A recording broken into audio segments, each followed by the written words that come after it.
ನಾನು 2 ದಿವಸದಿಂದ ಗಮನಿಸಿದ್ದೇನೆ. ನಿನ್ನೆ ಚಿಕ್ಕಬಳ್ಳಾಪುರದಲ್ಲಿ ನಡೆದಿರತಕ್ಕಂಥ ಘಟನೆ ಏನಿದೆ, ನಾನು ರಾಜ್ಯದ ನನ್ನ ಕಾರ್ಯಕರ್ತರಿಗೆ ಹೇಳಲಿಕ್ಕೆ ಬಯಸ್ತೇನೆ, ಪ್ರಚೋದನಾಕಾರಿ ಹೇಳಿಕೆಗಳಿಗೆ ಉದ್ರೇಕಕ್ಕೆ ಒಳಗಾಗಬೇಡಿ.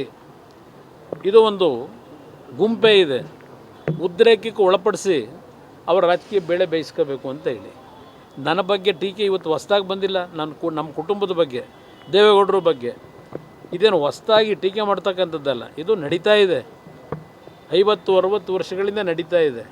ಅದರಿಂದ ನನ್ನ ಕಾರ್ಯಕರ್ತರಿಗೆ ನಮ್ಮ ನಾಡಿನ ಸಂಸ್ಕೃತಿ ಒಂದೊಂದು ಬಾರಿ ಈ ಥರ ಪ್ರಚೋದನಕಾರಿ ಘಟನೆಗಳಿಂದ ನೀವೇನು ಉದ್ರೇಕಕ್ಕೆ ಒಳಗಾಗ್ತೀರಿ, ಅದು ನಮ್ಮ ಸಂಸ್ಕೃತಿ ಅಲ್ಲ.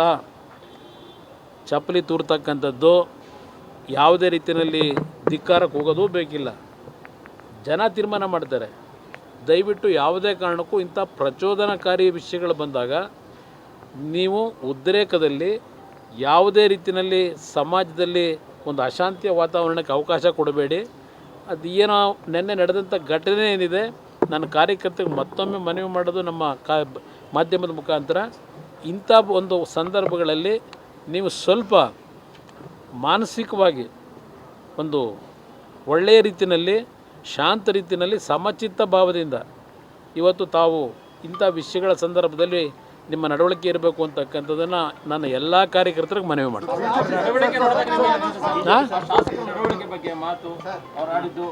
ಅವ್ರು ನೋಡಿದಾಗ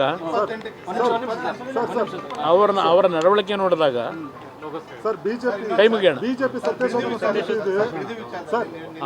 ಇಡೀ ದಿನ ತಾವು ಕಾದ್ರೆ, ಆದರೆ ಅವರು ಸಮರ್ಥನೆ ಕೊಟ್ಟಿದ್ದೇನೆ ಅಂತ ಹೇಳಿದ್ರೆ ನಮಗೆ ಕೆಂಪೇಗೌಡ ಜಯಂತಿ ನಾವು ಇನ್ನೂ ಕಾಯ್ತೀನಿ. ಈಗ ಇಲ್ಲಿವರೆಗೆ ಒಂದು ನಿಮಿಷ 2 ಪತ್ರ ಬರೆದಿದ್ದಾರೆ. 2 ಪತ್ರದ ಮುಖಾಂತರವೇ ಅವ್ರು ಕೊಟ್ಟಂಥ ಆಹ್ವಾನಕ್ಕೆ ನಾನು ಉತ್ತರ ಕೊಟ್ಟಿದ್ದೇನೆ. ನಾನು ಪತ್ರ ಬರೆದಕ್ಕೆ ಅವರಿಂದ ಉತ್ತರ ಇಲ್ಲಿವರೆಗೇನು ಬಂದಿಲ್ಲ. ಬಂದು ಅವರೇನಾದರೂ ಜನಗಳ ಮಧ್ಯಕ್ಕೆ ಬಂದು ರೈತರ ಜೊತೆಲಿ ಕೂತು ಚರ್ಚೆ ಮಾಡೋದಾದರೆ ನಂದೇನು ಅಬ್ಜೆಕ್ಷನ್ ಇಲ್ಲ, ನಾನು ಬರಲಿಕ್ಕೆ ತಯಾರಾಗಿದ್ದೀನಿ ರೈತರ ಜೊತೆ. ಆದರೆ ನೆನ್ನೆ ದಿನ ಯಾವ ರೀತಿ ಘಟನೆ ನಡೆದಿದೆಯಲ್ಲ,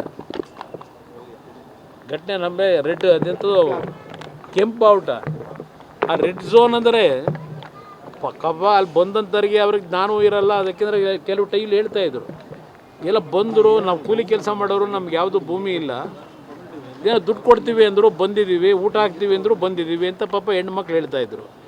ಆ ಕೂಲಿ ಕೆಲಸ ಮಾಡೋರನ್ನೆಲ್ಲ ಕರ್ಕೊಂಬಂದಲ್ಲಿ ಧಿಕ್ಕಾರಕ್ಕೆ ಹೋಗ್ಸೋದು. ಅದಕ್ಕೆ ಪಾಪ ಬಂದವ್ರಿಗೆ ಭಾಳ ಜನಕ್ಕೆ ವಿಷಯವೇ ಗೊತ್ತಿಲ್ಲ.